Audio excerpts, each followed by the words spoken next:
সালাত শেষে 30 সেকেন্ডের দোয়ার জন্য এই দেশের হাজারো মসজিদ বিভক্ত হয়েছে।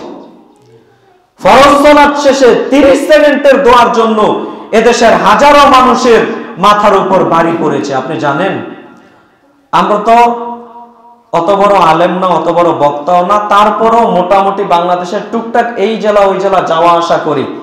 আমাদের কাছে যে কত ভাই আসে এই কেন্দ্রিক মাসালার জন্য, কত বিপদের সম্মুখীন, কত কুণ্ঠাসা করে রেখে দেয় সমাজ ব্যবস্থা। সমাজ ব্যবস্থা মানুষকে কুণ্ঠাসা করে রেখে দেয়, ইবাদত করতে দিবে না, বলে তুমি যদি ওইভাবে ইবাদত করো সমাজ থেকে বেরিয়ে যাও। একদিন ইন্ডিয়ার একজন ভাই আমাদের বাংলাদেশে এসেছিল, আমার নিকটে এসেছে, আমার বাড়িতে এসেছিল, একদিনের জন্য এসেছে সাক্ষাৎ করার জন্য।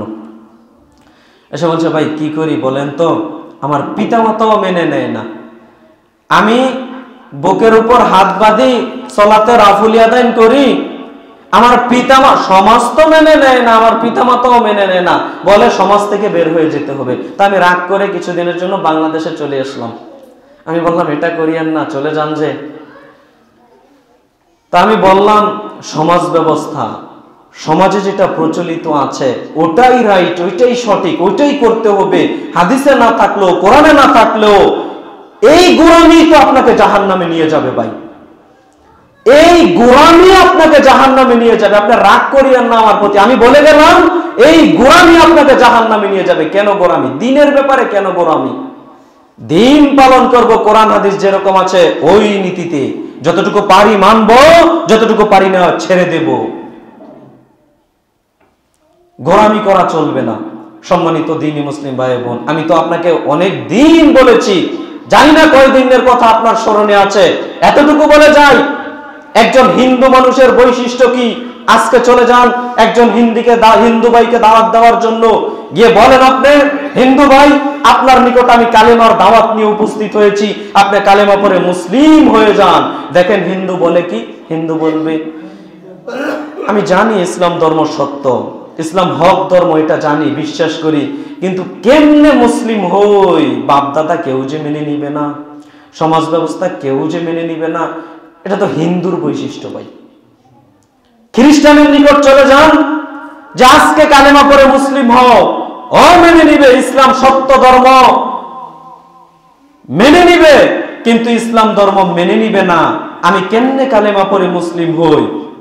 আমার বাপ দাদা পিতৃপুরুষ সমাজ ব্যবস্থা আমাকে মেনে নিবে না, যে মেনে নিবে না, বাস্তবিকভাবে সমাজ ব্যবস্থা মেনে নিবে না ভাই।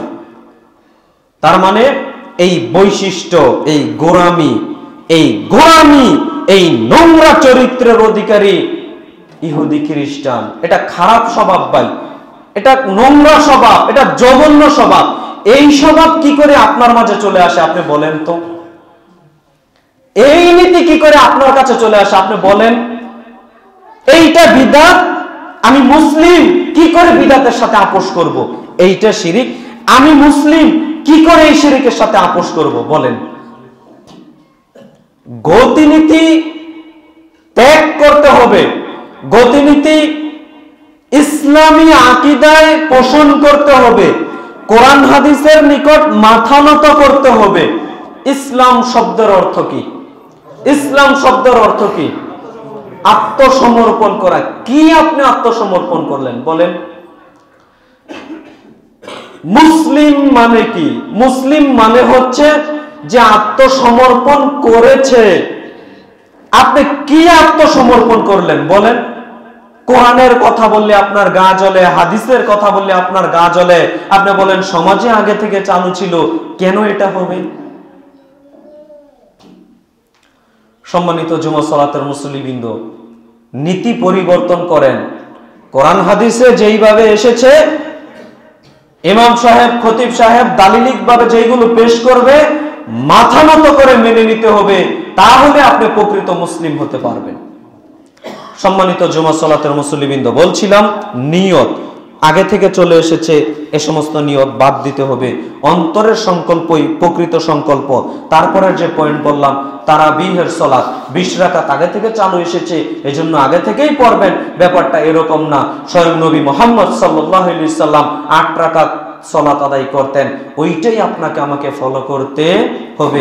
সম্মানিত দ্বীনি মুসলিম ভাই বোন, আপনি যদি চান রমজানে বেশি নফল সালাত আদায় করবেন, অপশনের কি অভাব আছে? সুযোগের কি অভাব আছে? আপনি ওযু করেছেন, চাইলেই তো 2 রাকাত সুন্নত সালাত আদায় করতে পারেন, পারেন না ভাই? আপনি মসজিদে প্রবেশ করেছেন, যতবার প্রবেশ করবেন, দিনে যদি 20 বার প্রবেশ করেন 20 বারই সালাত আদায় করতে পারবেন। ইসলাম কি বাধা দিয়েছে? আপনি বিপদে পড়েছেন, পড়েন না 2 রাকাত সালাত, আল্লাহকে ডাকেন একটু। কি সমস্যা আপনার? 2 রাকাত এমনিতেই নফল সালাত আদায় করে আল্লাহকে ডাকেন না কেন? আপনি একটা নিয়ে পিরাপিরি করছেন, সমাজে ফিতনা সৃষ্টি করছেন। কোশ্চেন কালো এটা করিয়েন না। ইসলামী আকীদা, ইসলামী বিশ্বাস, ইসলামিক আইন অনুযায়ী আপনি সঠিকটা পালন করার চেষ্টা করেন। সম্মানিত দ্বীনি মুসলিম ভাই ও বোন, আপনাদের আমি বলছি, যে কোনো মূল্যে আপনি তারাবিহের সালাত আদায় করবেন 8 রাকাত। আপনি 8 রাকাত সালাত আদায় করে দেন না 5 ঘন্টা সময় পার করে, দেখি আপনার হিম্মত কত। আপনি 8 রাকাত সালাত আদায় করে দেন না 4 ঘন্টা পার করে, দেখি আপনার হিম্মত কত, সাহস কত। আর বাস্তবিক অবস্থা জানেন কি? বাস্তবিক পুরো দেশের অবস্থা জানেন কি? যেখানে 20 রাকাত হয় আর যেখানে 8 রাকাত হয়, যেখানে 20 রাকাত হয় আর যেখানে 8 রাকাত হয়, এটা আমি আমার চিন্তা ভাবনা থেকে বললাম। দেখবেন 8 রাকাত যারা আদায় করে তারাও অনেক সময় তাড়াহুড়া করে, যারা 20 রাকাত আদায় করে তারাও অনেক সময় তাড়াহুড়া করে। আর তাদের তাড়াহুড়া তো আছে, কিন্তু 8 রাকাত যারা করে তাদেরও অধিকাংশ সময় তাড়াহুড়া করে। আর বিশেষভাবে দেখবেন সমাজে খতমে তারাবি, খতম তারাবি নামে একটা প্রচলন আছে, আছে না? খতম তারাবি হারাম এই ফতোয়া দিতে আসেনি, হারাম নয়, দিতে পারেন ইচ্ছা করলেই খতম তারাবি। তবে খতম তারাবির নামে মানুষকে এক ধরনের দোকার মধ্যে ফালানো হচ্ছে। বলবেন হুজুর কেমন? বলতে গেলে অনেক কথা, আমি বলতে পারবো না। দেখেন এই কথাটা বলি, সালাতের নেকি 3 ভাবে বিভক্ত করা হয়েছে। as-salatu sulusun, সালাতের নেকি 3 ভাবে বিভক্ত। 1 at-tuhuru sulusun, পবিত্রতা হচ্ছে 3 ভাগের 1 ভাগ। আর রুকু সুলুসুন, রুকু হচ্ছে 3 ভাগের 1 ভাগ।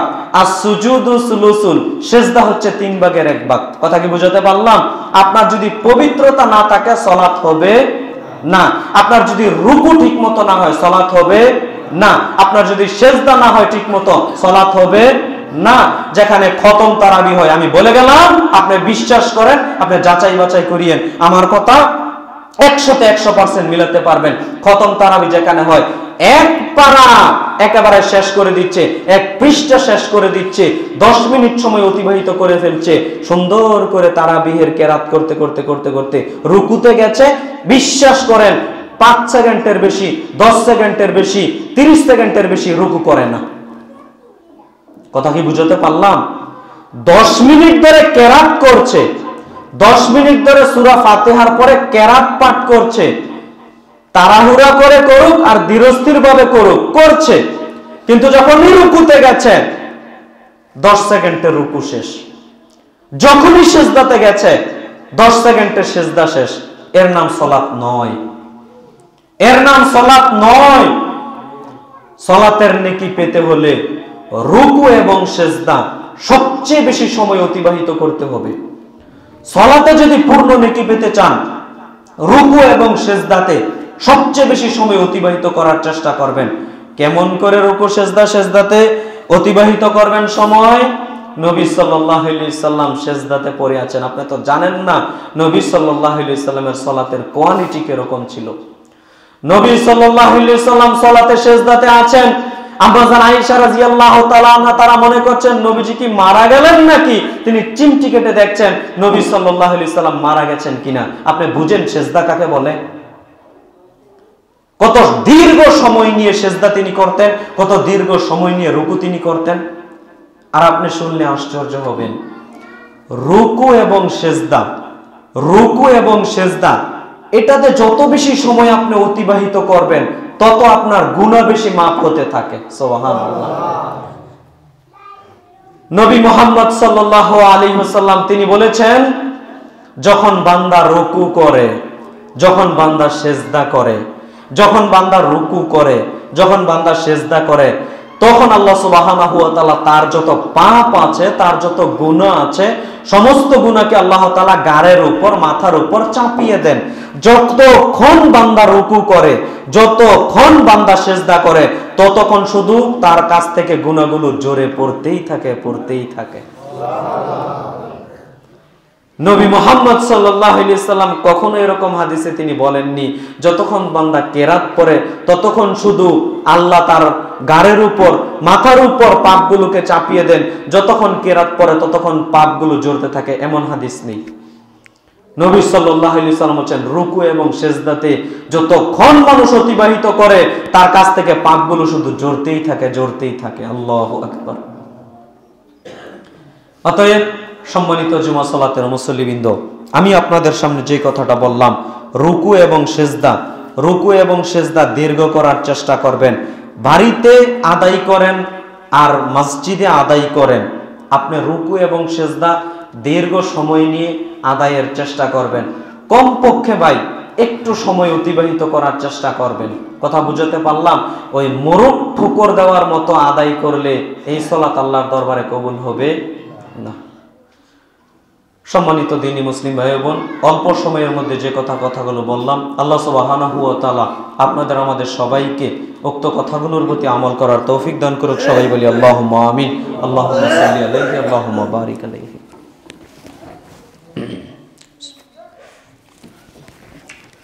আলহামদুলিল্লাহ ওয়াহদা ওয়াসসালাতু ওয়াসসালামু আলা মান লা নাবিয়্যা বা'দা।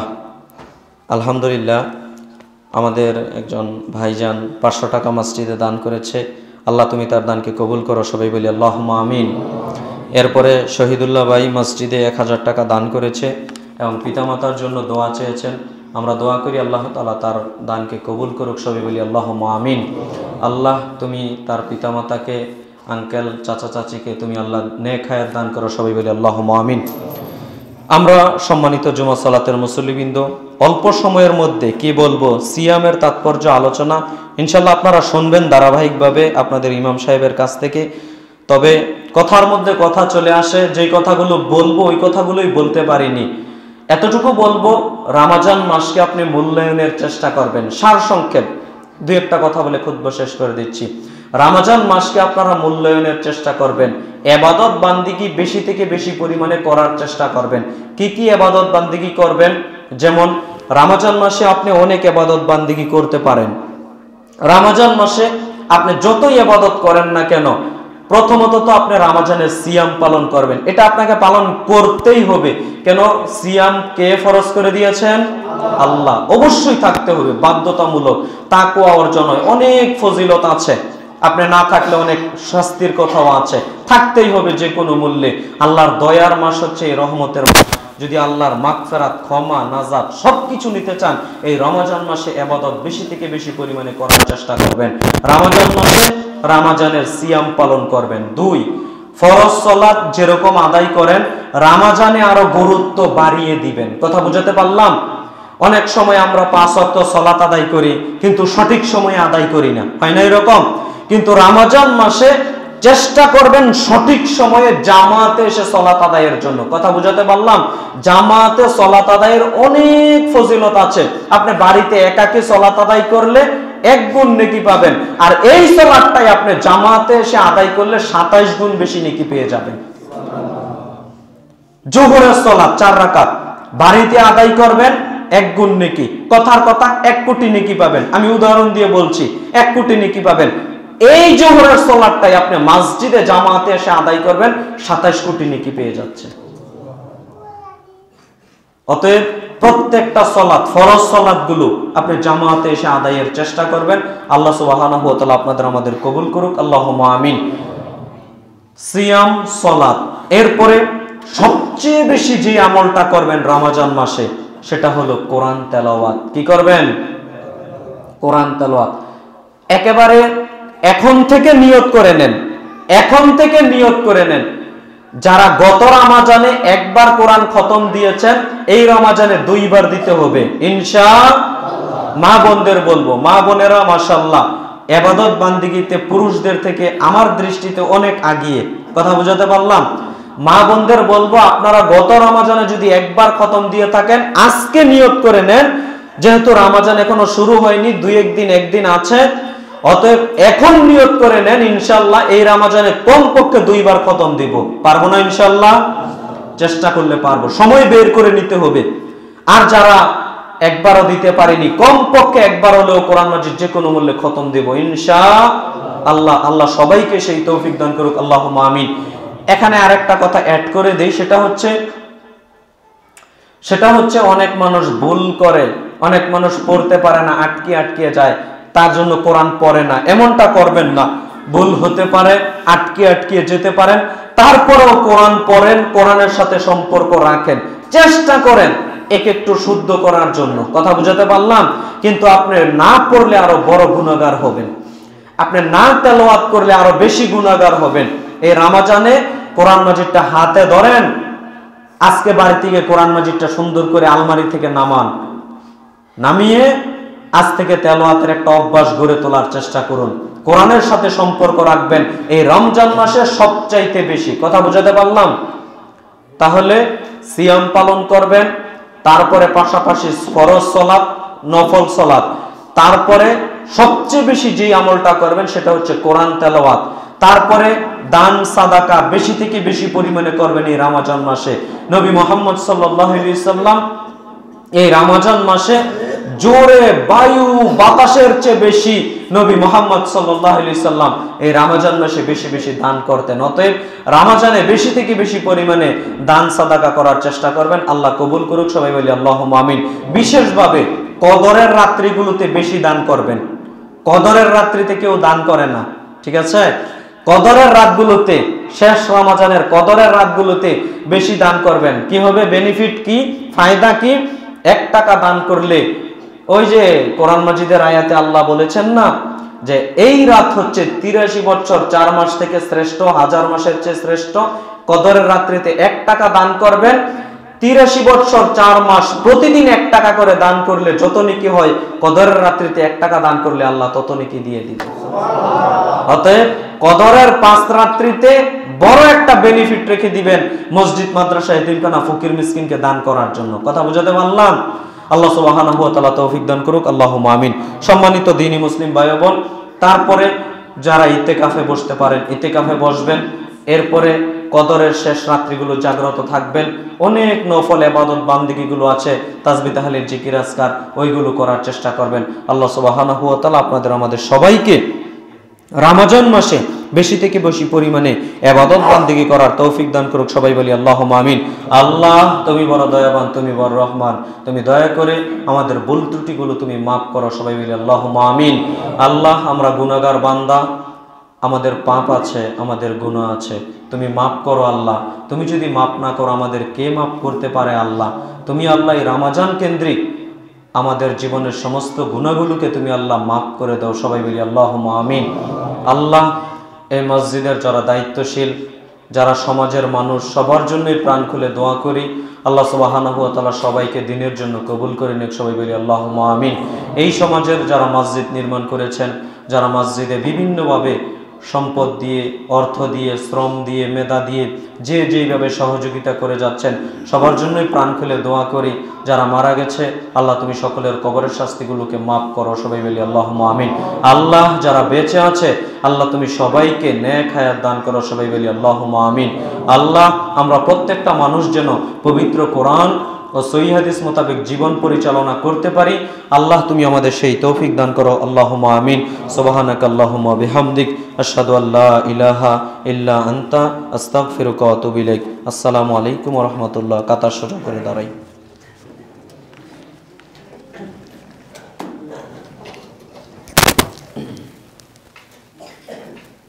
এটা সামনে দিয়ে দেন।